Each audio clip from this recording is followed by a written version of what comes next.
Bon les gars, voici notre nouvelle affiche qui va nous accompagner pour toute la saison. Est-ce que vous la trouvez pas mal? Est-ce que vous plaît? Ouais, elle est pas mal. Ouais, bon ça va alors. Ayoub il est content donc tout va bien. Donc ensuite, on a notre premier sponsor, SLGP, qui nous a suivi en premier en fait. Donc on dira merci David. Donc SLGP, c'est la plus grande communauté Facebook qui commente la Formule 1. Ils sont à peu près 18 000 membres. Donc à chaque fois qu'on poste une vidéo, ils le voient tous. Donc il faut les attirer un maximum parce que c'est aussi leur projet. Ils sont d'accord de nous suivre, mais il faut les intégrer à l'intérieur de notre projet. Voilà, pour l'instant, notre projet les intéresse beaucoup, même si on en est qu'au début. Ensuite, on a franceracing.fr. Donc ça, c'est un petit magazine, enfin petit, c'est un magazine sur le sport automobile en tout genre sur Internet et Facebook. Et eux, par exemple, sur Facebook, ils sont à peu près à 6500 likes. Donc grâce à eux, on va pouvoir avoir notre page qui va être commentée, on va pouvoir avoir des articles sur nous, etc. et sur nos courses. Et on va pouvoir aussi, si le jour où on fera des résultats importants, on va pouvoir avoir comment ça s'appelle, une rediffusion des résultats un peu partout sur Internet. Voilà. Et là, on a un petit QR code, donc ça va permettre au public, s'ils ne nous connaissent pas, de venir flasher le code et ils vont tomber directement sur l'onglet compétition de Le Faucheur Racing Team. Après, concernant, on a fait un petit mercato parce que Nono s'en va en stage, donc on va manquer d'un pilote. Donc on a recruté Jérémy. Bah voilà, moi c'est Jérémy.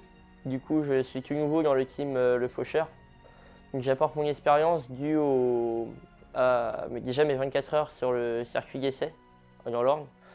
J'ai déjà fait du coup des courses de 2 heures, 3 heures.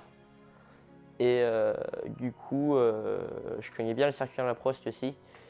Donc apporter mon expérience sur les bonnes trajectoires, là où il faut bien freiner, bien accélérer du coup.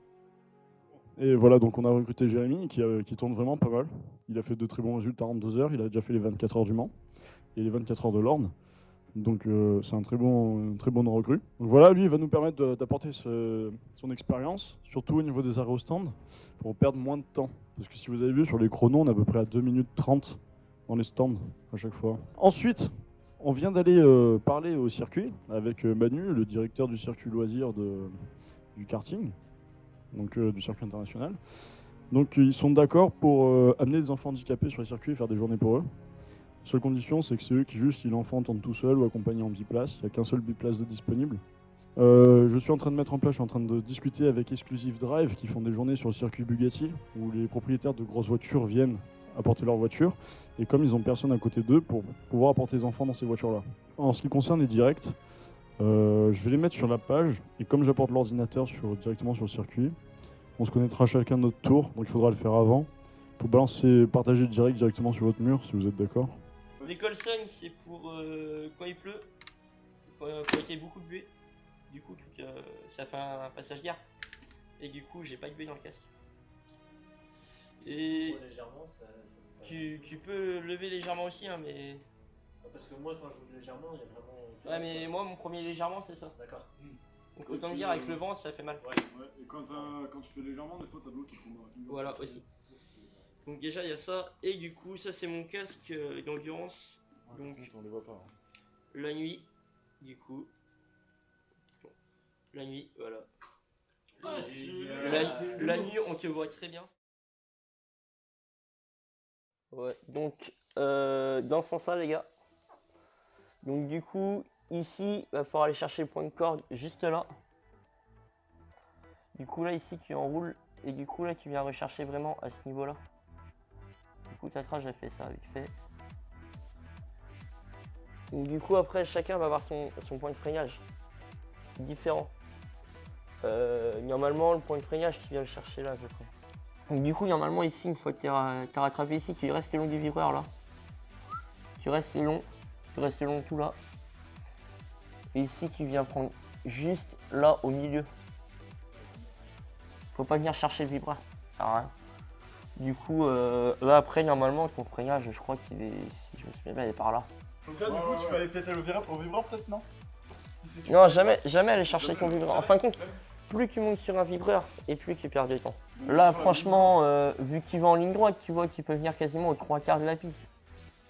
Mais du coup, après, c'est ici, tu as toute ta vitesse. Et là, alors là, t'en as qui vont freiner, t'en as qui vont pas freiner. C'est là qu'on voit ceux qui ont des couilles. Et là, du coup, Faut pas freiner alors. ici, il faut toujours rester au milieu là. là. Et ici, une fois arrivé là, tu viens couper ton virage. Tu viens vraiment mettre ton coup de volant et du coup, ici c'est pareil. Ici, tu restes vachement vers l'escar. Tu vois, tu viens pas chercher ton virage, tu reviens aux 3/4 de piste. Et c'est là, ici, là, que tu vas venir enrouler ton virage.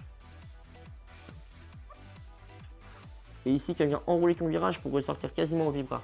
Après, ici, c'est à fond. De là. Là, c'est pareil, tu viens enrouler. Tu viens là, par contre, tu viens lécher le vibreur. Et là, c'est à fond. Là. Là, ouais, quasiment tout à fond. Là. C'est large et puis c'est rapide. Enfin, c'est une grande courbe. Et là, du coup, c'est pareil. Là, tu viens chercher, juste lécher ton vibreur. Là, tu mets les freins. Et là, tu viens casser. Ou tu peux venir plus rapidement et mettre tes freins plus tard. Mais du coup, vachement cassé. Tu mets vraiment ton coup de volant et tu casses vraiment plus tard. Ça, c'est vraiment pour les cinglés. Je tiens à le dire, les gars. Là, et là, c'est pareil. Là, tu enroules. Là, grand maximum, tu vois, tu as des vibreurs. Après. Et là, par contre, bah, là, tu peux venir chercher la bande blanche. Et là, une fois arrivé ici, tu commences à casser. Et là, tu mets un coup de frein. Après, une fois que tu as mis ton coup de frein, tu braques. Et là, tout ça à fond là.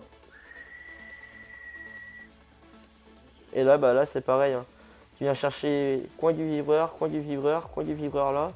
Ici, tu viens le long de la ligne blanche. Et là, c'est pareil. Coin du vibreur et là, tu ressors sur le vibreur. Voilà.